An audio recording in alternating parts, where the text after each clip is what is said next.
अच्छे लोगों के साथ हमेशा बुरा क्यों होता है? वही जो लोग बुरे कर्म करते हैं और अज्ञान की राह पर चलते हैं, वो हमेशा खुशहाल दिखाई देते हैं। दोस्तों, आपने महसूस किया होगा कि जो लोग अच्छे कर्म करते हैं, वो परेशान रहते हैं। वहीं जो लोग बुरे कर्म करते हैं, वो खुशी से रह रहे होते हैं। अच्छे कर्म करने वाले परेशान होते हैं। आखिर उन्हें इतनी परीक्षा क्यों देनी पड़ रही है? जबकि जो अधर्म की राह में हैं, वो खुश हैं और जिंदगी का लुत्फ उठा रहे हैं। अगर आपके मन में भी ये सवाल आया है, तो आज हम आपको इसका जवाब देंगे। ये जवाब वो है जो भगवत गीता में लिखा है और श्री कृष्ण ने अर्जुन को दिया था। भगवत गीता में वर्णित कथा के अनुसार जब भी अर्जुन के मन में कोई दुविधा होती थी, तो वो श्री कृष्ण के पास पहुंच जाते थे। एक बार की बात है, अर्जुन भगवान श्री कृष्ण के समीप आकर उन्होंने श्री कृष्ण से कहा कि वो दुविधा में हैं और श्री कृष्ण से इसका जवाब चाहते हैं। श्री कृष्ण ने पूछा कि सवाल क्या है? अर्जुन ने कहा, मुझे यह जानना है कि अच्छे लोगों के साथ हमेशा बुरा ही क्यों होता है, वहीं बुरे लोग खुशहाल दिखते हैं।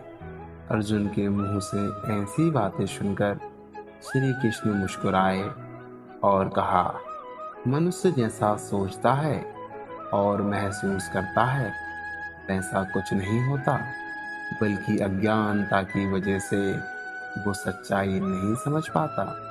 अर्जुन उनकी ये बात समझ नहीं पाए। इसके बाद श्री कृष्ण ने उनसे कहा, हे पार्थ, मैं तुम्हें एक कथा सुनाता हूँ। उसे सुनकर तुम समझ जाओगे कि हर प्राणी को उसके कर्म के हिसाब से ही फल मिलता है। प्रकृति हर किसी को अपनी राह चुनने का मौका देती है।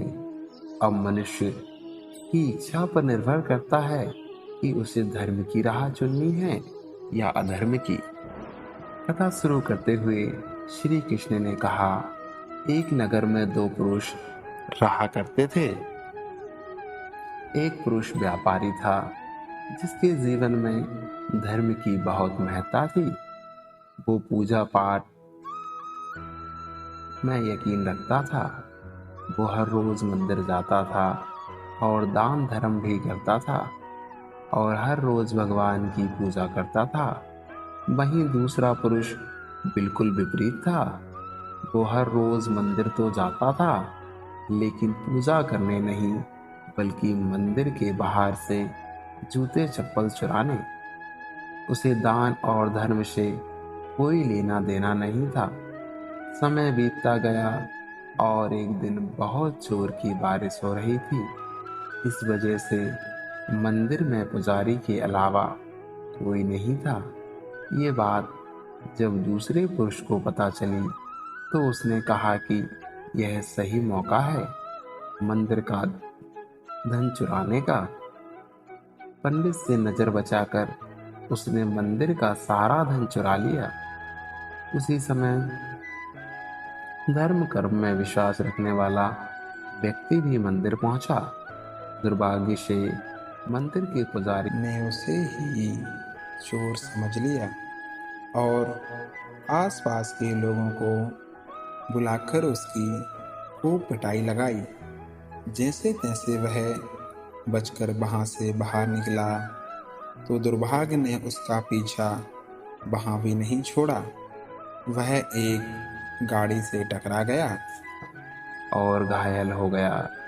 फिर वो व्यापारी लंगड़ाते हुए घर जाने लगा, तो रास्ते में उसकी मुलाकात उस पुरुष से हुई जिसने मंदिर से धन चुराया था। उसने कहा, आज तो मेरी किस्मत चमक गई, एक साथ इतना सारा धन मिल गया। यह सब देखकर उसे बहुत बुरा लगा।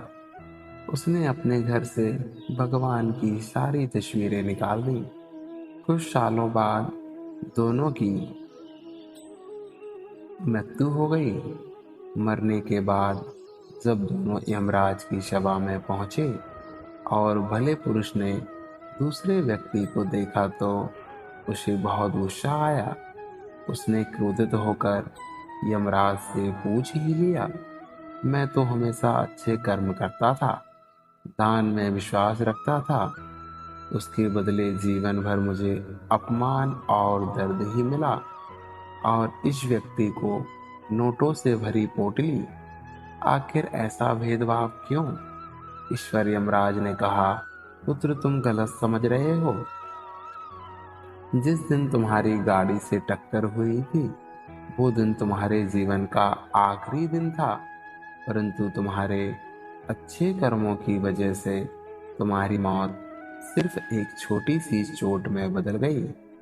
तुम इस दुष्ट व्यक्ति के बारे में जानना चाहते हो? दरअसल इसके भाग में राजयोग था, मगर इसके कुकर्मों और अधर्म की वजह से वो सिर्फ एक छोटी सी धन की पोटली में बदल गया। कथा सुनाने के बाद श्री कृष्ण अर्जुन से कहते हैं, पार्थ, क्या अब तुम्हें तुम्हारे सवाल का जवाब मिल गया? ऐसा सोचना कि भगवान तुम्हारे कर्मों को नजरअंदाज कर रहे हैं, ये बिल्कुल भी सत्य नहीं है। भगवान हमें कब क्या किस रूप में दे रहा है मनुष्य को समझ में नहीं आता है, मगर आप अच्छे कर्म करते रहें तो भगवान की कृपा हमेशा बनी रहती है। इसलिए अपने अच्छे कर्मों को बदलना नहीं चाहिए, क्योंकि उसका फल हमें इसी जीवन में मिलता है। इसलिए मनुष्य का फर्ज है कि वो हमेशा अच्छे कर्म करते रहे। श्री कृष्ण ने गीता में भी बताया है कि किसी के द्वारा किया गया कर्म बेकार नहीं जाता, चाहे वो अच्छा हो या बुरा। जय श्री राधे।